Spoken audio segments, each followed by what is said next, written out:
Okay, I'm recording now and I'm going to work on those two slides. So this is in your notes. This should be the next slide after your first video for exponential functions.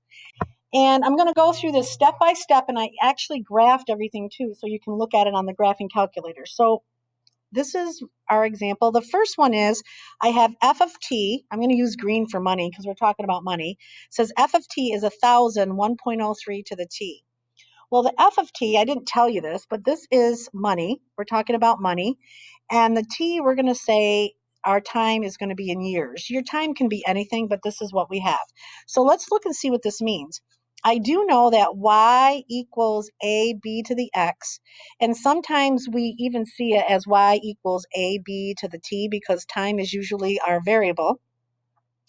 And I know the a starts my initial value. So right now I know in this account that I deposited, I actually made a deposit of $1,000 into my account. Okay, so that's in the A spot, so I already know what that means.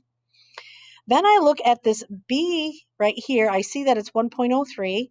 I know that's over 1, so that's 1 plus my rate. So if I subtract the 1 from there, I subtract 1 from there, I get 0.03. Move your decimal place over, that's 3%, and it's growing per year. So it's 3% per year growing. So I'm going to put per year. So that's growing 3% per year. That's what that means. So I want you to be able to look at something and say, I know what this means, that I started with 1,000 and it's growing 3% per year.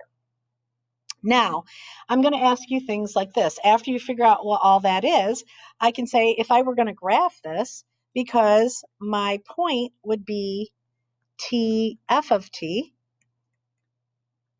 So here's my point. So t would go on my x-axis, f of t would go here. This is dollars, and this was be years. So if I was graphing this, that's what I would do. All right, so this is my point. Actually, I should make this more curved. And this would be how I'd graph it because life is in quadrant 1. So I want to know how much is in my account after 8 years. So what you're basically going to do is 8 years is time, is plug the 8 in the t spot. So I'm going to do f of 8 equals 1,000, 1.03 raised to the 8 power. Now I know, and I'm going to show you this, a lot of times kids ask me how you want you to round. But if I'm talking money, the most you can round is 2 decimal places for cents. But you can actually put this in your calculator, or I graph this and you can look at your table. So here is the graph of this. I graphed 1,000, 1.03 to the x. I went up to 1,600, so I went from 0 to 1,600 and 0 over to 30. Kind of looks straight, but it's curving. And if I want to know after 8 years, if I put Control T to look at my table, you can actually see that when it's 0, it's $1,000, and see how it's growing after each year. So you can actually just look at your table and say, oh, after 8 years, it's worth $1,266.77. So you don't have to plug it in every single time. I'm just showing you that that's a way to do that. So I know after 8 years, I have $1,266.77. Right? So that's one way to do that. Then the B spot says, when is there $1,500 in the account? So if this is my formula, or I told you it's f of t equals 1,000, 1.03 to the t, I want to know when there's $1,500, when is time? So basically you're solving for time.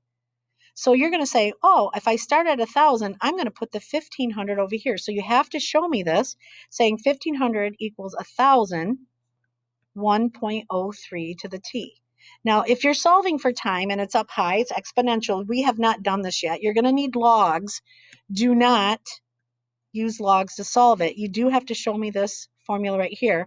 Is basically I'm solving for time. So I'm just going to say underneath it, time is going to equal something. How do you do that? Well, this is what you're going to do. So you're going to show me a little graph. So I want to see this. I want to see your answer. And then I want you to show a little sketch. It's kind of what I have over here. But you're going to show me that life is in quadrant 1. This is time and years. Show me this. And this is my money, okay? And I know that it's $1,000. This is my sketch. So anything can kind of go any way it wants. So it's growing. And I want to know after for 1500, you're going to graph that and see where it crosses. So you're basically saying, look, this is growing, growing, growing all the way to here. When does that happen? So you're basically solving for your time. So I want you to show me the sketch. So you're going to have to show me this, show me when the time is, and show me the sketch. All right. So I'm going to show you how to do this because you can do this right in class on your calculator. I don't care because I don't want you to do algebra with it yet. So I'm going to get rid of my table. This is how you do it. So here I'm growing. What you're going to do now is do Control G and add. I'm growing to $1,500. So I'm going to graph $1,500. Hit enter. So this has to cross in your screen. So I'm growing, growing, growing. Right here is where it hits $1,500. All right. So how do you find out what that is? You hit menu, analyze graph. You want to know the intersection. That's the easiest way to do that. So see how this finger thing, you're going to hit it here. So that's my lower bound. Then you're going to come up your upper bound. Now it tells you that at 13.7 years, I've reached $1,500. Now, I cannot stress enough that you have to go over enough to see where it crosses. If it doesn't cross in your screen, this won't work. All right. So now I'm going to say, okay, I'm going to go back here and say in 13.7 years,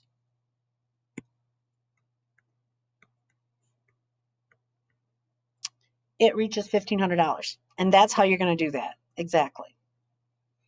All right. So we're going to practice this a couple times because I want to make sure you know how to do this. All right. I have one more slide to do with you. Okay. So now this says I have an investment. So anytime they talk about investment, they're talking about money. So I have some money going on here.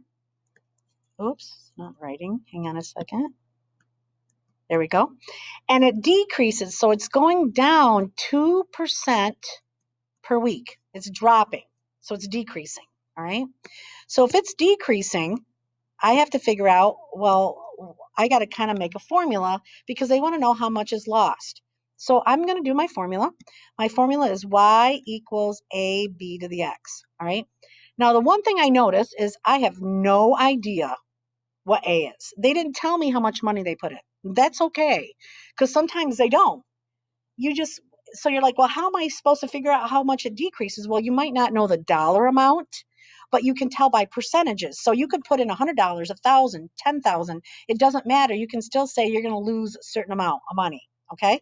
So if it drops 2% a week, I'm going to change that to 0.02. That's 1 minus my rate, 1 minus 0.02. And that's going to equal 0.98. So I know my formula is y equals a 0.98 raised to the, we can say t or x. So there's my formula so far.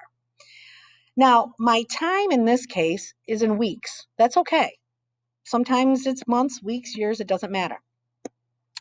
So I am going to put the 8 there saying, all right, I want to know how much I lost in 8 weeks. So you stick an 8 here. And all you do literally is just put that in your calculator. All right. I'm going to write this over here. So when I put the 0.98 raised to the 8 in my calculator, it's a point, I got this big decimal, 0.850763. I'm like, okay, that's cool. But then I say, oh, that's between 0 and 1. So that means it's decay. I'm going to do 1 minus my rate, or 1 minus 0.850763 in my calculator. When I do that, I get 0.149237. You know what that means? If I move my decimal place over, my investment lost 14.9%. So it doesn't matter how much I actually had in there. I just know whatever I invest, I'm going to lose almost 15% of it. Now, I always have someone every year that goes, Mrs. Pond, 8 weeks, 2% per week, 8 times 2 is 16. I said, no. That's not how exponential functions work. It's in the ballpark, but you're taking a percentage decrease on a lower amount each time, so you actually lose a little bit less than 16%. So 14.9% is lost. So I'm just showing you that you can do this without an actual dollar amount. Okay? This is the last one I'm going to do with you is number 2. So here again, we're talking about a radioactive substance, which we do a lot with decaying functions. Okay, so I have f of t equals 1500.945 to the t. They said f of t is in grams, so I want you to label the crap out of it. So there's grams. And then the t they said was in years. So I always label this. So that means that I start out with 1500 milligrams. That's my A. This is between 0 and 1. So if I do 1 minus 0.945, I can tell you how much it's lost every year. So when I put 1 minus 0.945 in my calculator, I get 0.055. Move my decimal place. So this is 5.5% lost all the time. I just want you to be able to look at a formula and say, I know what this means.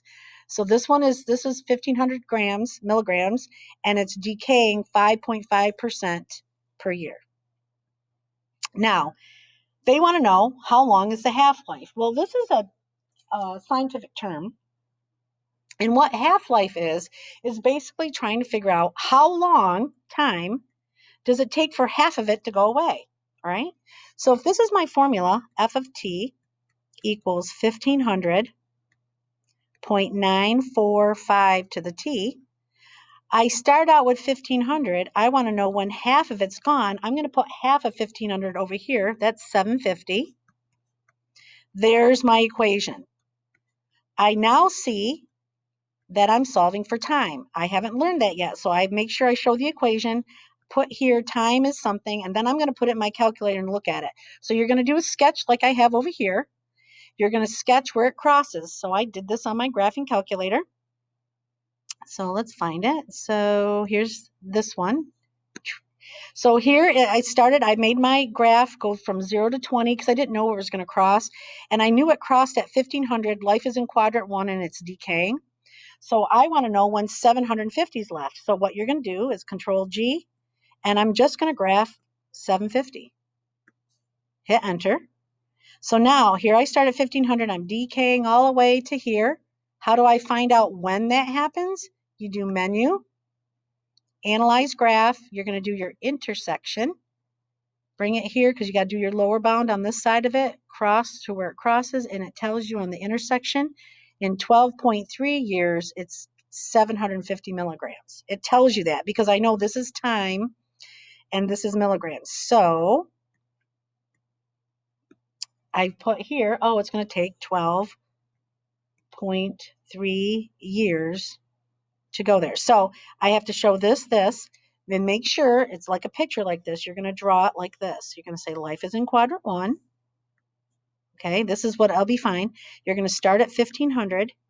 Make sure you label this. This is my f of t, and it's in milligrams. This is my y.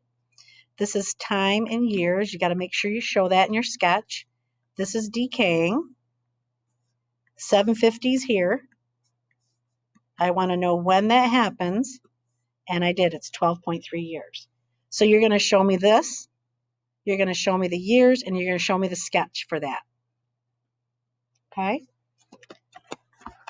So that's all on this video. So I'm going to go and stop the video before I ask you any questions here. So hang on a second.